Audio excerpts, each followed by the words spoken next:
جمال الوجود بذكر الإله وتصفو الحياة بنور هدى. السلام علیکم ورحمۃ اللہ وبرکاتہ. حامدا ومصلیا اما بعد فاعوذ باللہ من الشیطان الرجیم. بسم اللہ الرحمن الرحیم. ان صلاتي ونسكي ومحياي ومماتي للہ رب العالمین. صدق اللہ العظیم. یہ قرآن پاک کی ایک آیت ابھی آپ کے سامنے پڑھی. اس کا ترجمہ یہ ہے کہ یقیناً میری نمازیں، میری قربانی، میرا جینا اور میرا مرنا صرف اللہ رب العالمین کے لیے ہے. اس اللہ کے لیے ہے جو تمام جہانوں کا پروردگار ہے اور رب ہے، خالق ہے، مالک ہے، رازق ہے.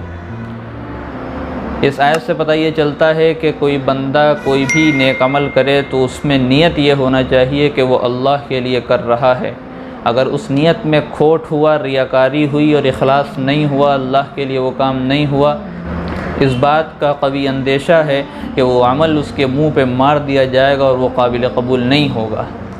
اسی تعلق سے نبی پاک علیہ الصلاۃ والسلام نے فرمایا انما الاعمال بالنیات، کہ اعمال کا دار و مدار نیت پر ہے، یعنی عمل کرتے وقت جیسی نیت ہوگی اس طریقے کا بندے کو اجر ملے گا. اگر نیت اچھی ہوگی تو اجر اچھا ہوگا اور اگر نیت بری ہوگی تو اجر برا ہوگا، یعنی اس کا انجام برا ہوگا. اگر نیت اچھی ہے تو اللہ تبارک و تعالیٰ اس کا اجر اور اس کا ثواب پورا دیں گے اور بھرپور طریقے سے دیں گے. اور اگر نیت میں کھوٹ ہے تو اس بات کا اندیشہ ہے کہ وہ عمل ہمارے لیے کہیں سزا کا باعث نہ بن جائے، کہیں جہنم میں لے جانے والا نہ بن جائے. اسی طریقے سے قربانی ایک عبادت ہے اور عبادت میں مسائل ہوتے ہیں، فضائل ہوتے ہیں، اور ہر عبادت اللہ کے لیے ہوتی ہے. اور جب اللہ کے لیے ہوتی ہے تو اس میں ہم کو نیت کا خاص اہتمام کرنا چاہیے. اور یہ قربانی کی عبادت جو کہ صرف اللہ کے لیے ہے، اگر اس میں ہم غیر اللہ کی نیت کر کے کسی جانور کو ذبح کرتے ہیں تو وہ جانور ہمارے لیے حرام ہوگا. اگر غیر اللہ کی نیت ہے کہ اس میں دیکھنا یہ چاہیے کہ اس میں اللہ کو خوش کرنے کی نیت ہو. اور جب ہم قربانی کر رہے ہوں تو حضرت ابراہیم علیہ الصلاۃ والسلام اور حضرت اسماعیل علیہ السلام کا واقعہ ہمارے سامنے ہو اور وہ قربانی حضرت اسماعیل اور حضرت ابراہیم علیہ السلام کی ہم کو یاد دلا دے. اور قربانی کرتے وقت یہ ہمارے اندر نیت ہونا چاہیے، یہ پکا ارادہ ہونا چاہیے کہ یہ جانور تو جانور ہے، اگر وقت پڑا اور ضرورت پڑی، تقاضا ہوا اسلام کا، تو وقت آنے پر ہم اپنی جان بھی قربان کر دیں گے، اللہ رب العالمین اسے قبول فرمائیں گے. تو سب سے بڑا مسئلہ کسی چیز کا یہ ہے کہ ہم اپنی نیت کو تلاشیں، اپنی نیت کو ٹٹولیں کہ اللہ کے لیے ہے یا غیر اللہ کے لیے ہے. اللہ کے لیے ہے تو اس میں کتنا اخلاص ہے، اس میں خوب اخلاص کو پیدا کریں. جب عمل میں اخلاص پیدا ہوتا ہے، نیت میں اخلاص پیدا ہوتا ہے اور اخلاص کے ساتھ عمل کیا جاتا ہے تو اللہ کے یہاں جلدی مقبول ہوتا ہے. اللہ تعالیٰ کے یہاں وہ عمل حاضر ہو کر کے اللہ تعالیٰ اس کی برکت سے بندوں کے مسائل کو حل کرتے ہیں. تو ہم کو دیکھنا یہ چاہیے کہ ہم جو قربانی کر رہے ہیں یا جو بھی عبادت کر رہے ہیں اس میں ہماری نیت کیا ہے. نیت کا سب سے بڑا اس میں ہاتھ ہوتا ہے، سب سے بڑا کردار ہوتا ہے. قربانی میں خاص طور سے اور تمام ہی اعمال میں، تمام اعمال صالحہ میں سب سے بڑا کردار جو ہے وہ نیت کا ہے. اور قربانی کے تعلق سے ایک مسئلہ بتانا تھا، وہ یہ کہ جب کسی کے یہاں قربانی ہوتی ہے اور حافظ صاحب بلائے جاتے ہیں، وہ چھری پر دعا پڑھتے ہیں اور وہ خود ذبح کرتے ہیں. جب کسی جانور کو ذبح کرتے ہیں تو جو چکوا ہوتا ہے، کسائی ہوتا ہے، وہ کام یہ کرتا ہے کہ وہ اسی میں حافظ جی کے ساتھ میں ہاتھ لگا دیتا ہے. اور اگر اس نے اس وقت ہاتھ لگانے کے وقت بسم اللہ اللہ اکبر نہیں پڑھا یا اللہ کا نام نہیں لیا تو وہ جانور حرام ہو جائے گا. جب تک کہ جانور کی 3 نسیں نہیں کٹتی ہیں تو جو کوئی اس چھری پہ ہاتھ لگائے گا اس کو بسم اللہ اللہ اکبر اللہ کا نام لینا پڑے گا، ورنہ وہ جانور حرام ہے.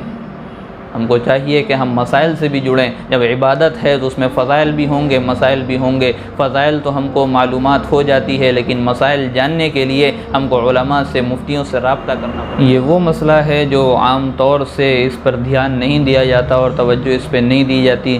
اس کا ایک طریقہ تو یہ ہو سکتا ہے کہ ہم چکوا جو بکرا کاٹنے یا جانور کاٹنے آئے اسی سے ہم کہہ دیں کہ پوری قربانی تم ہی کو کرنا ہے اور ذبح بھی تم ہی کو کرنا ہے. بس شرط یہ ہے کہ تم شروع سے لے کر کے آخر تک جب تک سارا خون نہیں نکل جاتا تب تک بسم اللہ اللہ اکبر کی صدائیں لگاتے رہنا، اتنی زور سے پڑھنا کہ ہمارے کانوں تک آواز آئے. ورنہ عام طور سے یا کچھ لوگوں کو دیکھا یہ گیا ہے کہ وہ منہ میں مسالہ ڈالے رہتے ہیں اور وہ بسم اللہ اللہ اکبر کیسے پڑھتے ہیں، کیا پڑھتے ہیں، اللہ عالم۔ یا پھر طریقہ یہ ہے کہ اگر کوئی حافظ صاحب یا کوئی اور قربانی کرتا ہے تو اس کو جو کاٹنے آیا ہے، چکوا ہے، کسائی ہے، اس کو منع کر دیا جائے کہ جب تک کہ ہم ذبح نہ کر دیں، خون نکل نہ جائے، تب تک کہ تم چھری نہیں لوگے اور ہاتھ نہیں لگاؤ گے۔ اور اگر وہ ہاتھ لگاتا ہے تو اس سے کہہ دیا جائے گا تم کو ہاتھ لگانے کی ضرورت پڑے تو بسم اللہ اللہ اکبر بآواز بلند کہہ کر کے ہاتھ لگانا، ورنہ ہاتھ نہ لگانا۔ چنانچہ جو میں نے بھی آپ کے سامنے دو باتیں رکھیں، یہی وہ دو بنیادی چیزیں ہیں جو عمل کو مقبول بنا دیتی ہیں یا مردود بنا دیتی ہیں، اور عام طور سے اس کا خیال نہیں کیا جاتا۔ تو اس چیز پر زیادہ توجہ دینے کی ضرورت ہے کہ ہماری نیت بھی صحیح ہو، اور جب ہم قربانی کر رہے ہوں اس وقت بسم اللہ اللہ اکبر پڑھ رہے ہوں اور ذبح کرنے والے کے منہ سے یہ کلمات نکل رہے ہیں۔ کوئی بھی ہاتھ لگائے گا جانور کو ذبح کرتے وقت چھری میں یا ذبح کرنے والے کے ہاتھ میں، تو اس کو چاہیے کہ وہ بسم اللہ اللہ اکبر کو پڑھے، ورنہ وہ جانور حرام ہو جائے گا۔ اسی طریقے سے نیت کو بھی ہم درست رکھیں، ورنہ غیر اللہ کے لیے اگر ہم نے نیت کر لی، نعوذ باللہ، اللہ ہم سب کی حفاظت فرمائے، تو یہ جانور ہمارے لیے کل قیامت کے دن جہنم میں لے جانے کا سبب بن جائے گا۔ اللہ تعالیٰ سے دعا ہے کہ ہم کو دین کی صحیح سمجھ عطا فرمائے اور ہم سب کی قربانیوں کو قبول فرمائے، آمین۔ وآخر دعوانا ان الحمدللہ رب العالمین۔ ویڈیو اگر اچھی لگی ہو تو لائک کریں، شیئر کریں اور چینل کو سبسکرائب کرنا نہ بھولیں، اور ساتھ ہی ساتھ بیل آئیکن کو پریس کریں تاکہ نئی ویڈیو کی نوٹیفیکیشن آپ کو ملتی رہے۔